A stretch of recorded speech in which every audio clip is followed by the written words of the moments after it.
Hello everyone.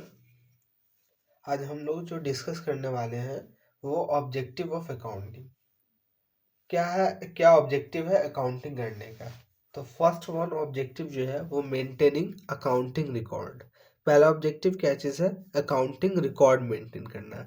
Financial transaction and event of business, मतलब जो transaction monetary के term में मेजरेबल है, फाइनेंशियल टर्म में मेजरेबल है, और जो भी इवेंट मॉनेटरी टर्म में मेजरेबल है बिजनेस का, उसको हम लोग क्या चीज करते हैं, रिकॉर्ड करते हैं बुक्स ऑफ अकाउंट में। Maintaining records in books of account in a systematic manner. Systematic manner में कहने का मतलब क्या चीज हो गया, क्रोनोलॉजिकल ऑर्डर। क्रोनोलॉजिकल ऑर्डर कहने का मतलब क्या चीज हो गया, chronological order. Chronological order, chronological order कहने का मतलब क्या चीज हो गया, डेट वाइज। हम लोग जर्नल में पढ़ेंगे, जर्नल में जो भी ट्रांजैक्शन जो होता है वो क्रोनोलॉजिकल ऑर्डर में रिकॉर्ड होता है, मतलब डेट वाइज रिकॉर्ड होता है। फॉर एग्जांपल अगर 1 जनवरी का ट्रांजैक्शन है तो पहले हम क्या चीज करेंगे, 1 जनवरी का रिकॉर्ड करेंगे, उसके बाद 2 जनवरी के ट्रांजैक्शन को रिकॉर्ड करेंगे। ये बोलना चाह रहा है maintaining record in books of account in a systematic manner, मतलब डेट वाइज रिकॉर्ड करना है, मतलब जो पहले अकर हुआ उसको पहले रिकॉर्ड करेंगे बुक्स ऑफ अकाउंट में। जैसे ही हम लोगों ने फाइनेंशियल ट्रांजैक्शंस को आइडेंटिफाई किया, आइडेंटिफाई करके मेजर्स करके उसको बुक्स ऑफ अकाउंट में रिकॉर्ड कर दिया सिस्टमेटिक मैनर में। तो उसके बाद मैं नेक्स्ट ऑब्जेक्टिव क्या है, नेक्स्ट ऑब्जेक्टिव जो है वो डिटरमाइन करना प्रॉफिट और loss for the period. Determine profit earn और loss incurred during accounting period. Accounting period के अंदर में हमने कितना प्रॉफिट अर्न किया है, हमारी बिजनेस से कितना प्रॉफिट अर्न किया है और कितना लॉस इनकर्ड किया है, वो फाइंड करना हमारा ऑब्जेक्टिव है। क्योंकि आप बिजनेस जो कंटिन्यू करते हो वो प्रॉफिट ही के लिए तो कंटिन्यू करते हो, उसमें हो सकता है आपको लॉस हो जाए। तो आपका ऑब्जेक्टिव क्या चीज़ है, प्रॉफिट और लॉस ही डिटरमाइन करना है। Prepare and profit and loss account and trading account. और प्रॉफिट एंड लॉस किस तरीके से हम डिटरमाइन करते हैं, with the help of trading account and profit and loss account. Trading account and profit and loss account for the period. Trading account and profit and loss account जो बनता है वो for the period. For the period कहने का मतलब क्या चीज़ हो गया, पूरे होल ईयर का हम लोग क्या चीज़ करते हैं, प्रॉफिट अर्न और लॉस इनकर्ड फाइंड करते हैं। इसका परफॉर्मा कुछ इस तरीके का होता है, ट्रेडिंग अकाउंट का and profit and loss account का। टी शेप में होता है। टी शेप के अंदर सबसे पहले to opening stock. Opening stock तभी आएगा जब बिजनेस आप पहले से कंटिन्यू करते हुए आ रहे हो, मतलब अगर आप बिजनेस इस साल स्टार्ट कर रहे हो तो आपके पास ओपनिंग स्टॉक का जो बैलेंसेस होगा यहाँ पे नील होगा। ठीक है, अगर आप बिजनेस इस साल स्टार्ट किए हो तो आपके पास ओपनिंग स्टॉक का बैलेंस नील होगा। अगर आप प्रीवियस ईयर से कंटिन्यू करते हुए आ रहे हो, फॉर एग्जाम्पल अकाउंटिंग जो होता है वो एक अकाउंटिंग पीरियड का होता है। फॉर एग्जांपल हमने 1 जनवरी 2023 से लेकर के 31 दिसंबर 2023 का अकाउंटिंग किया। ठीक है, तो यहाँ पे कुछ स्टॉक ऐसा रहा होगा 31 दिसंबर को जो बिक नहीं पाया होगा हमारे बिजनेस के अंदर में, तो उसको हम कैसे बोलते हैं, क्लोजिंग स्टॉक बोलते हैं।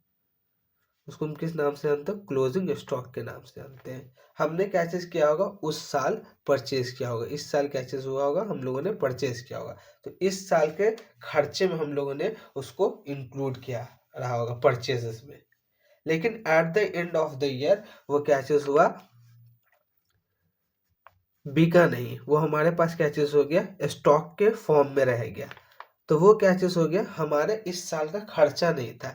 इस साल का खर्चा नहीं था तो उस साल के खर्चा को एलिमिनेट करने के लिए हमने क्या चीज कर दिया, ट्रेडिंग अकाउंट में क्या चीज कर दिया, बाय क्लोजिंग स्टॉक शो किया। ठीक है, यहाँ का क्लोजिंग क्या चीज हो जाएगा, 1 जनवरी 2024 को, 1 जनवरी 2024 को क्या चीज हो जाएगा, ओपनिंग बन जाएगा।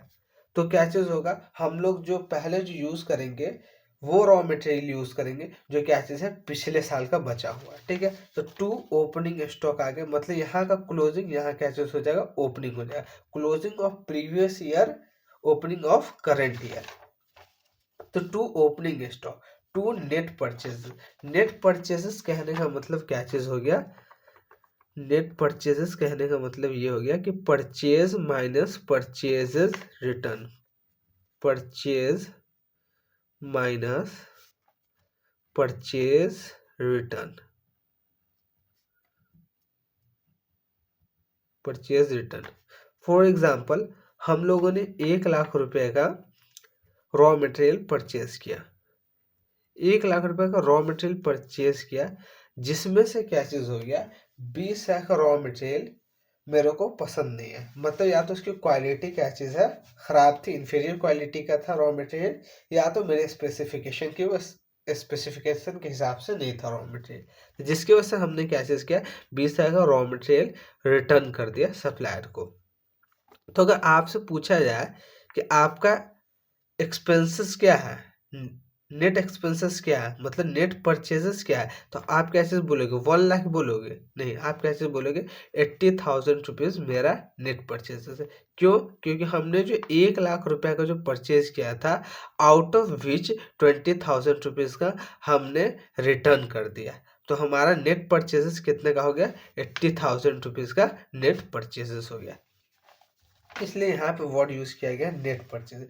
To direct expenses, direct expenses करने का मतलब ऐसे एक्सपेंसेस जो प्रोडक्शन प्रोसेस से रिलेटेड हो, उसको हम डायरेक्ट एक्सपेंसेस करते हैं। ठीक है, by net sales, net sales कहने का मतलब क्या चीज हो गया, नेट सेल्स कहने का मतलब, net sales means sales minus sales return, उसको हम क्या चीज करते हैं, नेट सेल्स करते हैं। फॉर एग्जाम्पल, हमने 2,00,000 रुपए का कस्टमर को सामान बेचा, जिसमें से क्या चीज हो गया, कस्टमर भी तो रिटर्न कर सकता है, बिकॉज उसके स्पेसिफिकेशन के हिसाब से नहीं था, या तो उसको क्वालिटी पसंद नहीं, जिसमें से 2,00,000 में से कस्टमर ने 40,000 रुपए का सामान वापस कर दिया। तो अगर आपसे पूछा जाए आपका नेट सेल्स कितना था, तो आप बोलोगे कि 2,00,000 रुपए का हमने कस्टमर को सामान बेचा, जिसमें से कस्टमर ने 40,000 रुपए का मेरे को रिटर्न कर दिया, तो मेरा नेट सेल्स कितना हो गया, 1,60,000 रुपए का नेट सेल्स हो गया मेरा।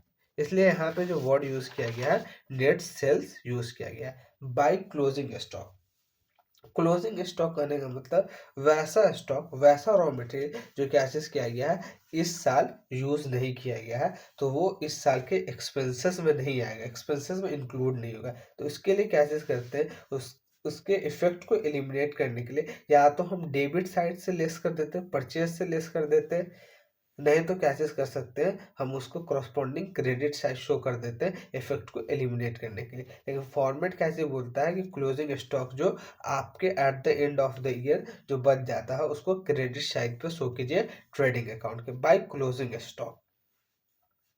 ठीक है, आप ये सारा चीज रिकॉर्ड करने के बाद या तो आपको ग्रॉस प्रॉफिट आएगा बैलेंसिंग फिगर से, या तो ग्रॉस लॉस आएगा। ग्रॉस प्रॉफिट कब आएगा, आपको ग्रॉस प्रॉफिट तब आएगा जब क्रेडिट साइड कहने का मतलब क्या चीज होगा, इनकम साइड क्या चीज होगा, बड़ा होगा expense side, that is debit side. तब उस सिचुएशन में क्या चीज आएगा, आपको ग्रॉस प्रॉफिट आएगा, जीपी मतलब ग्रॉस प्रॉफिट। ग्रॉस लॉस कब आएगा, जब आपका डेबिट साइड, एक्सपेंस साइड बड़ा होगा आपके इनकम साइड से, तब उस सिचुएशन में क्या चीज आएगा, ग्रॉस लॉस आएगा। ठीक है, बाकी बात आप कैसे कर लोगे, फॉर्मेट के अंदर रिकॉर्ड करोगे हर एक आइटम को फाइनल अकाउंट बनाने के टाइम में, उसकी हेल्प से कैसे करोगे, आप बैलेंसिंग फिगर से फाइंड कर लोगे ग्रॉस प्रॉफिट और ग्रॉस लॉस।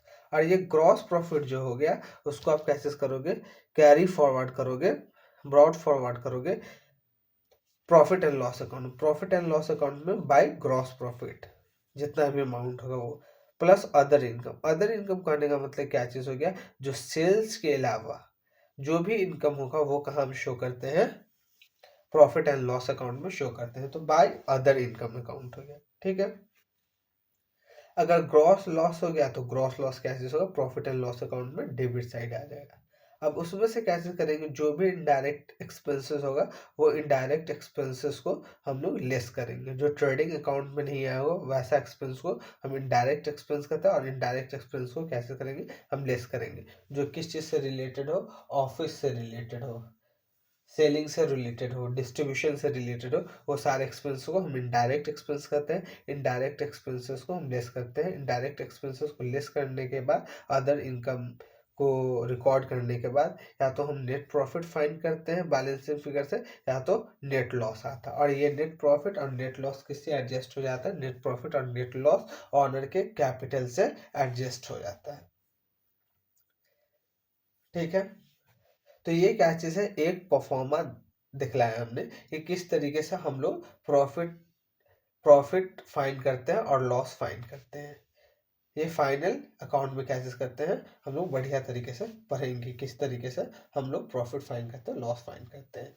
ये सिर्फ ऑब्जेक्टिव था डिटरमाइन करना, प्रॉफिट एंड लॉस डिटरमाइन करते हैं। अकाउंटिंग करने का ऑब्जेक्टिव क्या चीज़, डिटरमाइन करना प्रॉफिट एंड लॉस। तो हमने कैसे किया उसको एक परफॉर्मा से समझाया कि किस तरीके से हम लोग प्रॉफिट फाइंड करते हैं, किस तरीके से हम लोग लॉस फाइंड करते हैं।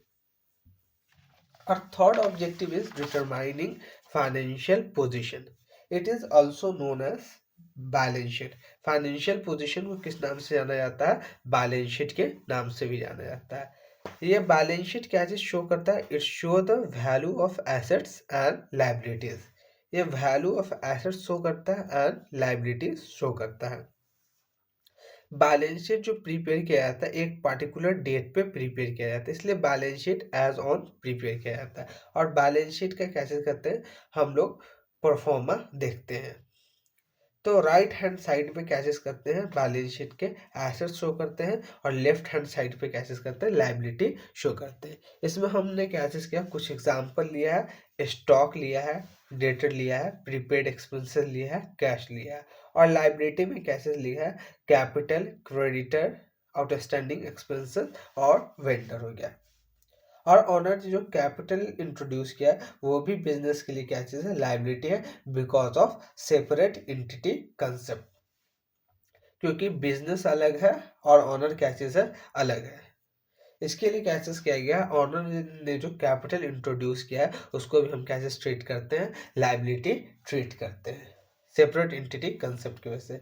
क्योंकि हम लोग जो अकाउंटिंग करते हैं वो किसके पॉइंट ऑफ व्यू से करते हैं, बिजनेस के पॉइंट ऑफ व्यू से करते हैं, न कि ऑनर के पॉइंट ऑफ व्यू से करते हैं। ठीक है, इसलिए कैपिटल जो है ऑनर का वो इंटरनल लायबिलिटी है। अब उसके बाद ऑब्जेक्टिव जो है अकाउंटिंग का वो फैसिलिटेटिंग मैनेजमेंट।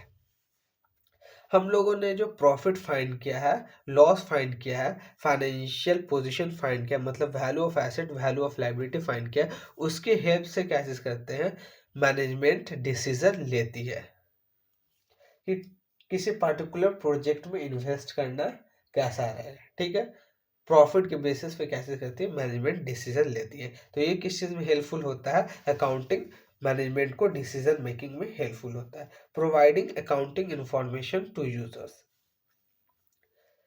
और ये क्या चीज़ करता है, अकाउंटिंग इंफॉर्मेशन प्रोवाइड करता है यूजर्स को। Users means that person which is substantial interested to know the financial performance and financial position of business. मतलब वैसा बंदा जो इंटरेस्टेड है जानने में फाइनेंशियल परफॉर्मेंस को एंड फाइनेंशियल पोजीशन को बिजनेस के, उसको हम कैसे कहते हैं, यूजर्स कहते हैं। यूजर्स इंटरनल यूजर्स होते हैं और एक्सटर्नल यूजर्स होते हैं। इंटरनल यूजर में मैनेजमेंट आ गया, एम्प्लॉय आ गया, ऑनर आ गया। मैनेजमेंट इंटरेस्टेड होते हैं for the purpose of decision making, employ interested होते हैं पर्सनल बेनिफिट के लिए, और ऑनर इंटरेस्टेड होते हैं क्योंकि नेट प्रॉफिट और नेट लॉस कैसे होता है, ऑनर के कैपिटल से एडजस्टेड होता है। क्योंकि ये कैसे से ऑनर हो, सारा रिस्क और रिवार्ड किसको ट्रांसफर होता है, ऑनर को ट्रांसफर होता है। इसलिए कैसे होता है, ऑनर इंटरेस्टेड होता है कि ड्यूरिंग द ईयर हमारी बिजनेस ने कितना प्रॉफिट अर्न किया और कितना लॉस इनकट किया।